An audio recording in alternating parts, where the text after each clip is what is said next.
दोस्तों, क्या आप जानते हैं भारत को अंग्रेजी में इंडिया ही क्यों कहा जाता है? और पानी तो हम सभी पीते हैं, लेकिन हमें प्यास क्यों लगती है? और पेंसिल के ऊपर काला भाग क्यों होता है?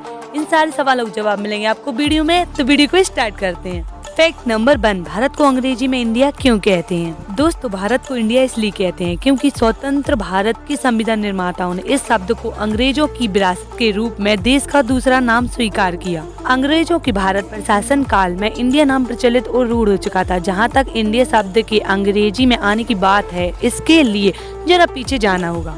भारत का जिन विदेशी व्यापारियों, आक्रमणकारियों, विजेताओं और यात्रियों आदि से संपर्क हुआ, उनके जरिए भारत के पुराने नाम सिंधु का उनके देशों में अपने ढंग से प्रचार हुआ। इसके लिए मुख्य रूप से 2 स्रोतों का नाम लिया जा सकता है, ईरानी और यूनानी। ईरानी या पुरानी फारसी में सिंधु शब्द का परिवर्तन हिंदू के रूप में हुआ और उससे बना हिंदुस्तान, जबकि यूनानी में बना इंडो या इंडोस। बस शब्द किसी तरह लैटिन भाषा में जा पहुंचा और इसी से बना इंडिया। फैक्ट नंबर 2, सड़क के बीच में पेड़ पौधे क्यों लगाए जाते हैं? दरअसल दोस्तों, बहुत सारे लोग सोचते होंगे कि पेड़ और झाड़ियां सड़कों को सुंदर दिखाने के लिए लगाई जाती हैं, लेकिन ऐसा बिल्कुल नहीं है। दरअसल पेड़ और झाड़ियों को डिवाइडर पर इसलिए लगाया जाता है ताकि रात के समय एक ओर से आने वाले वाहनों की लाइट की रोशनी दूसरी ओर से आने वाले वाहनों पर ना पड़े और किसी भी प्रकार की वाहन चालकों को कोई समस्या ना हो।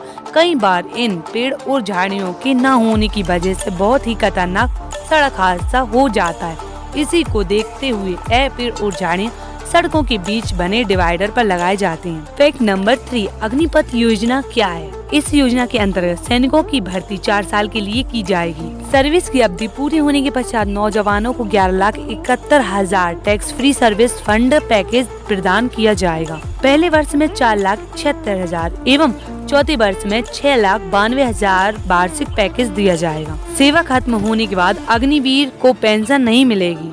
फैक्ट नंबर 4, पेंसिल के ऊपर काला भाग क्यों होता है? दोस्तों, आपने पेंसिल के ऊपर काले भाग को जरूर नोटिस किया होगा, पर क्या आपको पता है कि इसका क्या काम है? नहीं तो चलिए जानते हैं। कलर पेंसिल को उसकी पहचान देती है, पर इसका इतना ही काम नहीं है। एक मार्केटिंग भाग भी है। जब इस लाइन पर पेंसिल पहुंच जाती है तो बच्चों को लगता है कि खत्म हो चुकी है, पर फिर भी इसके बाद वह पेंसिल का उपयोग कर सकते हैं। पर उनके दिमाग में तो यही होता है कि यहाँ तक पहुँचने के बाद पेंसिल खत्म हो चुकी है, इसलिए वह नई पेंसिल खरीदते हैं। फैक्ट नंबर 5, पायलट की सैलरी कितनी होती है? दोस्तों, क्या आप में से किसी का पायलट बनने का सपना है? तो कमेंट में जरूर बताएं। भारत में हम पायलट की शुरुआती सैलरी की अगर बात करें तो 2 से 2.5 लाख रुपए प्रति माह तक होती है।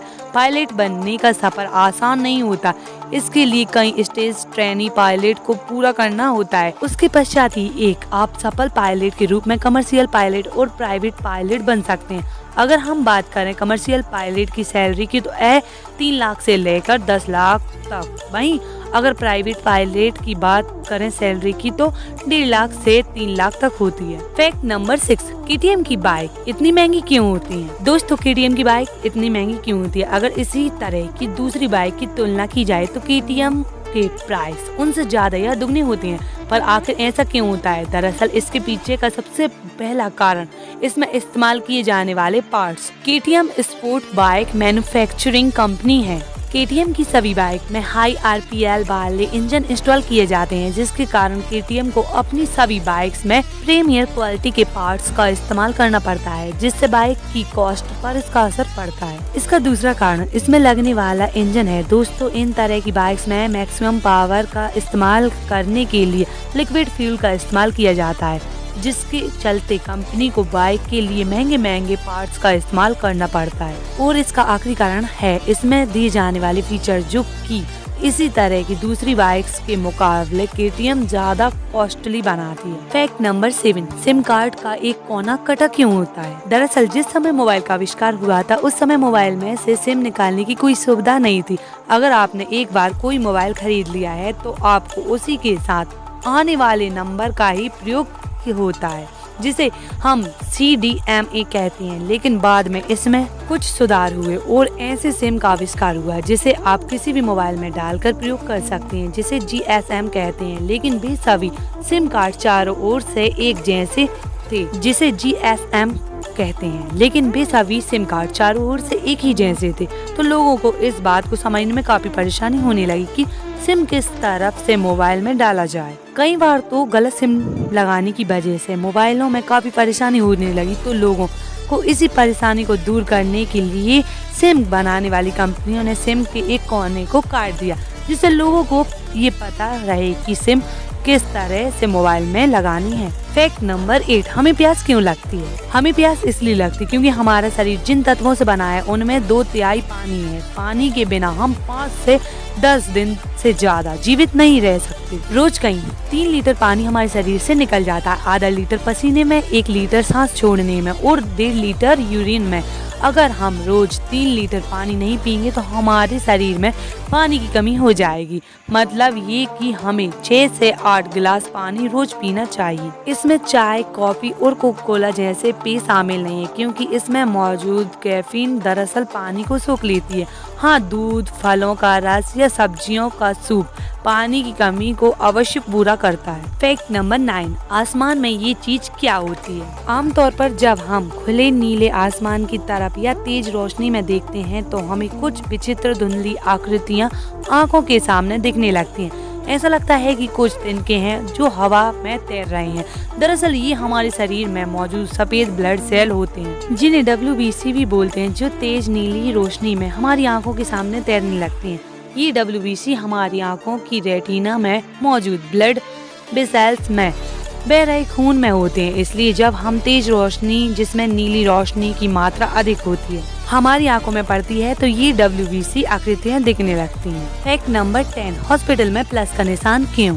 तो दोस्तों, पहले तो आपको बता दें कि चिकित्सा क्षेत्रों में आप जिसे प्लस का निशान कहते हैं वो असल में प्लस का निशान नहीं होता। यह एक रेड क्रॉस का साइन होता है, जो आज से लगभग 100 साल पहले 5 आदमी मिलकर इस रेड क्रॉस संस्था को जन्म दिया। और इस संस्था का मूल उद्देश्य था कि वर्ल्ड वॉर के दौरान घायल होने वाले लोगों को चिकित्सा करना। और उस टाइम रेड क्रॉस संस्था ने उसकी व्हीकल्स के ऊपर ये निशान दी ताकि वर्ल्ड वॉर सैनिक इस निशान को देखकर आसानी से जान जाती हैं कि ये चिकित्सा की गाड़ी है और उसे जाने देती थी। और उस टाइम से अभी तक चिकित्सा क्षेत्रों में हर जगह ये प्लस का निशान हुआ। और दोस्तों, प्रेजेंट डेट में ये रेड क्रॉस का साइन हमें प्लस निशान की तरह लगता है, जो हमें पॉजिटिव संकेत देता है, क्योंकि हॉस्पिटल में जब किसी बीमार आदमी को लेकर आया जाता है तो उसका परिवार के ऊपर क्या बीतता है ये तो शायद आप अच्छे से ही समझ सकते हो। और उस टाइम इस निशान से हमें पॉजिटिव का संकेत देती है कि कुछ नहीं होगा, भरोसा रखिए। उम्मीद है दोस्तों, अगर आपको वीडियो अच्छी लगी तो वीडियो को लाइक करें, चैनल को सब्सक्राइब करें। Thanks for watching, thank you. और कमेंट में बताएं आपको इनमें सबसे अच्छा फैक्ट कौन सा लगा, कितने फैक्टों को आप जानते हैं। Thank you guys.